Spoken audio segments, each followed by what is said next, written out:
বিকালে গরম গরম চায়ের সঙ্গে যদি থাকে এরকম মুচমুচে আলুর পকোড়া, তাহলে আর কিছুই লাগবে না।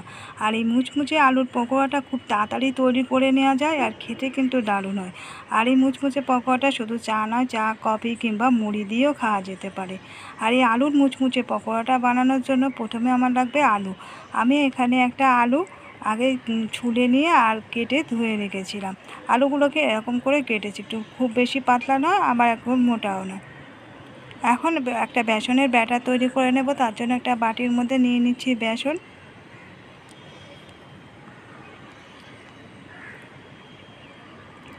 আর দিয়ে দিলাম 1/4 টিস্পুন নুন।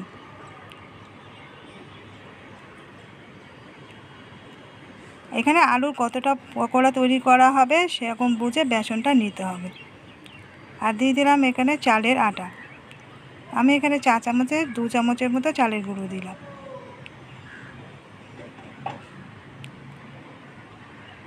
আর দিয়ে দিচ্ছি ভাজা মশলা 1/2 চা চামচ।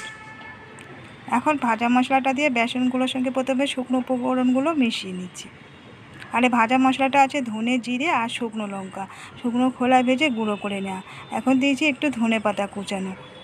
এখন অল্প অল্প করে জল দিয়ে একটা ব্যাটার তৈরি করে নেব, ঘন ব্যাটার।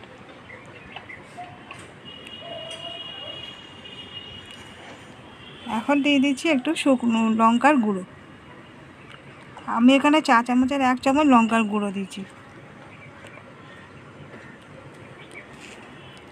এখন আরও একটু জল দিয়ে একটা ব্যাটার তৈরি করে নেব। একবারে প্রথমে বেশি জল দেওয়া যাবে না, তার আবার ব্যাটারটা খুব পাতলা হয়ে যেতে পারে। এরকম বুঝে শুনে অল্প অল্প করে জল দিয়ে গুলে নেব।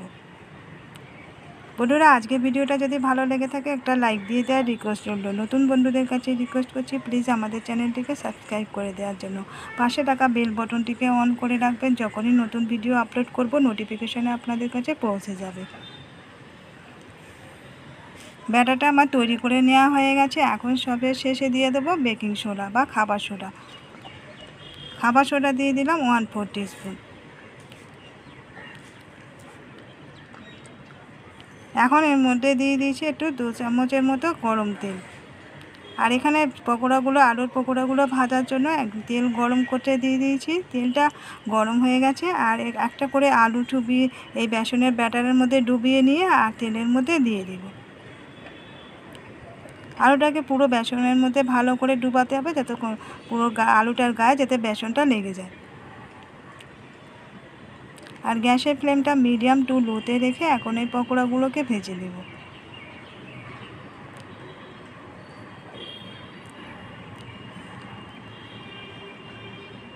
একটা চামচের সাহায্যে এভাবে একটু করে তেল উপরে দিয়ে দিচ্ছি, যাতে করে এগুলো ভালোভাবে ফুলে ওঠে।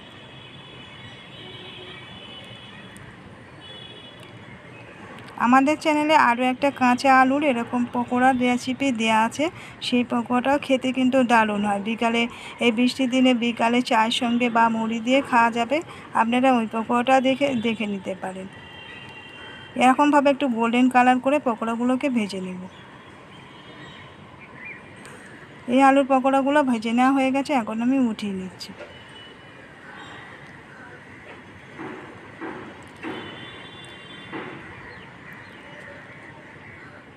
বাকিগুলো একই রকমভাবে ভেজে নেব। তৈরি হয়ে গেছে মুচমুচে আলুর পকোড়া। এই আলুর পকোড়াগুলো খুব চটজলদি তৈরি করে নেওয়া যায়। হঠাৎ যদি আলুর পকোড়া খেতে ইচ্ছা করে, তাহলে চটজলদি আলু কেটে নিয়ে এই পকোড়াটা তৈরি করে নেওয়া যেতে পারে। আপনারা এভাবে তৈরি করে নিতে পারেন কাঁচা আলুর পকোড়া।